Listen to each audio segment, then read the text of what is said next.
जाकिर साहब जब तबला बजाते थे तो आपको हिंदुस्तान के नेशनल फ्लैग का चक्र सामने दिखाई देता। आप उस चक्र को देख सकते हैं, वो चक्र घूम रहा दिखाई देता था। एक बात कमाल की ये है कि वो ऐसे बजाते थे कि जैसे ये पहली बार मौका मिला है लोगों के सामने बजाने का। ये मोहब्बत जो अपने काम से थी, ये शौक जो अपने काम का था, वो कल्बे होता था। एक ऐसा इंसान जो 100 साल, 150 साल, 200 साल में पैदा हो, उसकी तारीफ के लिए हम शब्द नहीं बनाते थे। वाह वाह।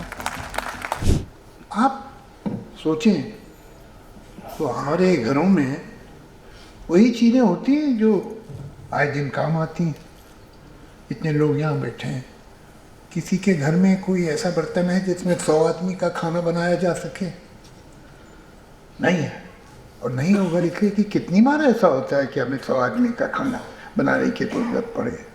किसी के घर में कोई ऐसा छत होगी कि अगर भूचाल आ जाए तो इस छत, लोहे की छत के नीचे बैठ जाएंगे तो सेफ होंगे।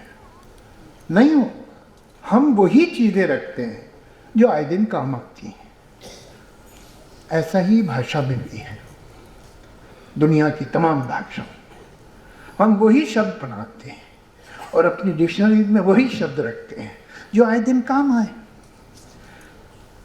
अब एक ऐसा इंसान जो 100 साल, 150 साल, 200 साल में पैदा हो, उसकी तारीफ के लिए हम शब्द नहीं बनाते हैं। तो होता यह है कि जब हम जाकिर साहब जैसे लोगों की तारीफ करने की कोशिश करते हैं तो हम वो शब्द इस्तेमाल करते हैं जो हम जाकिर से बहुत कमतर लोगों के लिए कर चुके हैं। हमारे पास वो शब्द ही नहीं होते जो इन लोगों को डिस्क्राइब कर सके। इसलिए कि कौन रखेगा कि किताब में पढ़ा हुआ है, डिक्शनरी में पढ़ा हुआ है शब्द और 100 साल के बाद इस्तेमाल हुआ। तो हमारे पास शब्द ऐसे लोगों के लिए नहीं होते। जाकिर साहब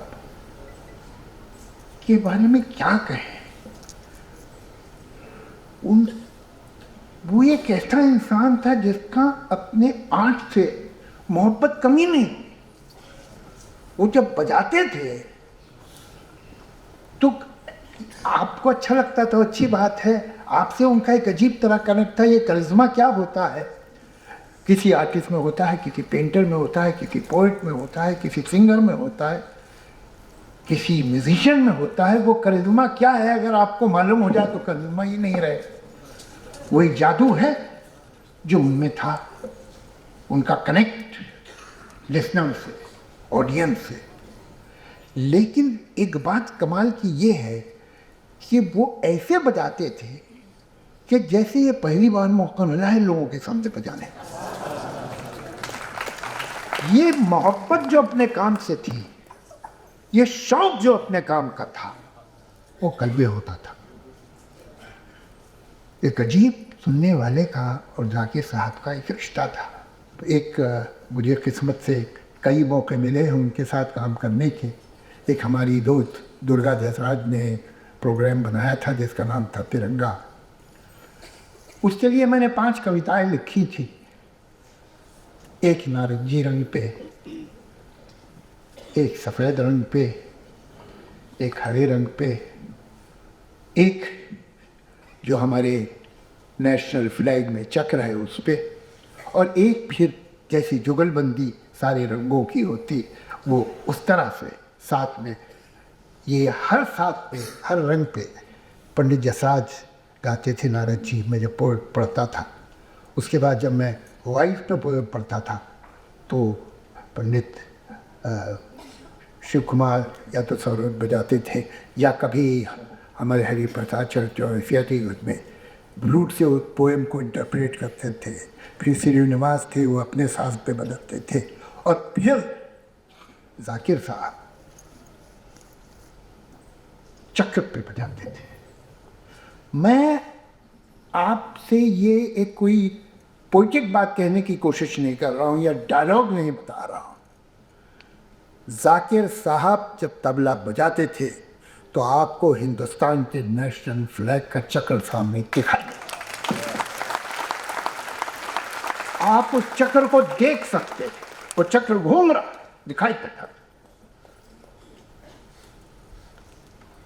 चक्र जिसका ना आरंभ है ना कोई अंत है, चक्र सम्राट है, चक्र सावंत है, यहाँ खत्म होती थी वो।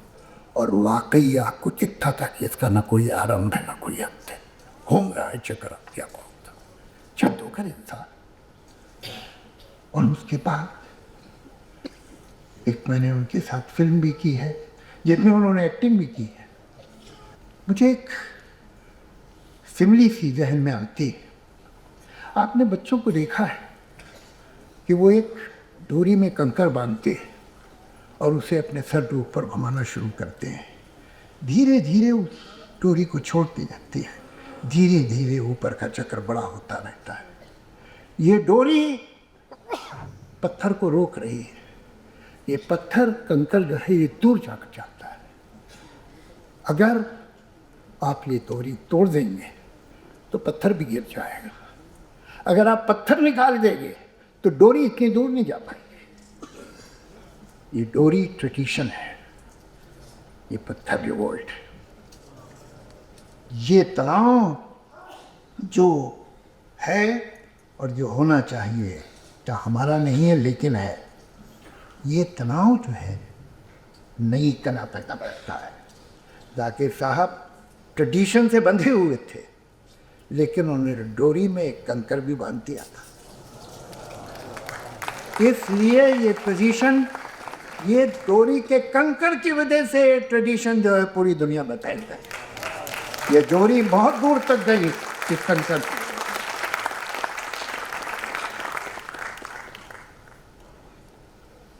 क्या कहें,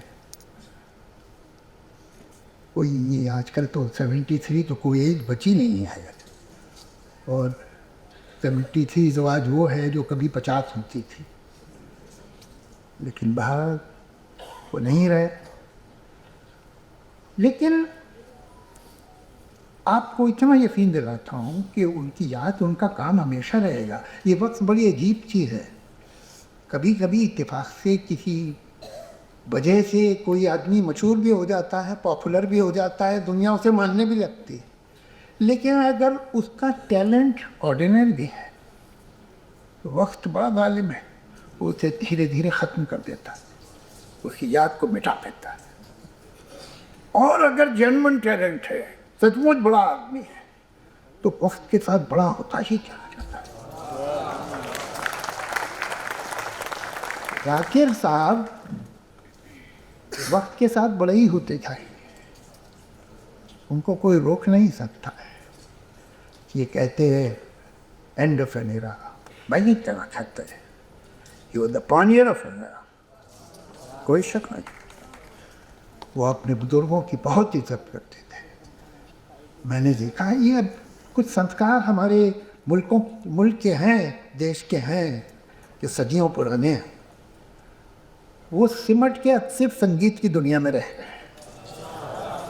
मैंने तो संगीत की दुनिया के बाहर इस तरह के कच्चे दिल से अपने बड़ों को पैर छूते हुए लोगों को जरा तमीज़ देखा है, मगर वो संगीत की दुनिया में अभी वो संस्कार मौजूद है। जाकिर साहब खुद एक कितने बड़े आइकॉन थे। मैंने उन्हें देखा है कि जब वो अपने बड़ों की बात करते थे, अपने सीनियर्स की बात करते थे, तो किस तरह के करते थे। उनसे मिलते थे, उनके सामने जाते थे तो किस तरह का थे। कहीं बर्नार्ड शॉ ने कहा है कि I am higher than Shakespeare because I am sitting on his shoulders. मैं ज़्यादा डिटेल में नहीं जाऊंगा, लेकिन सच ये है कि जाकिर साहब अपने बुजुर्गों के कंधों पर बैठे हुए थे।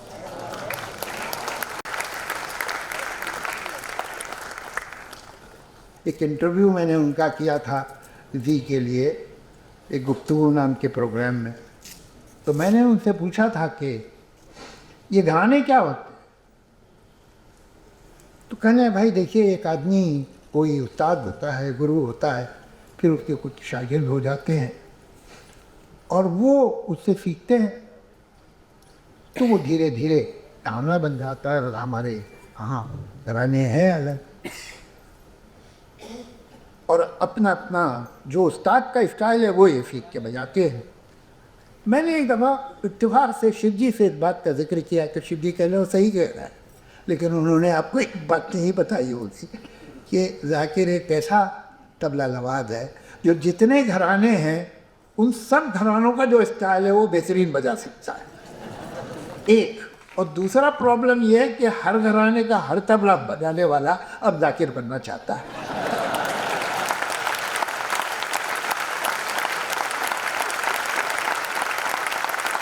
तो हम ऐसे आदमी के बारे में ये सोचे कि उसकी याद को हम संभाल के रखेंगे, अरे उसकी याद हमें संभाल के रखे।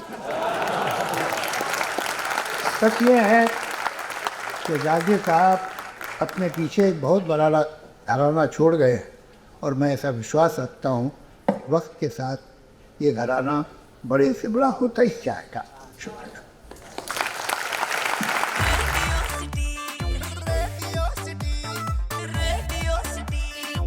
रेडियो सिटी रग रग में दौड़े सिटी।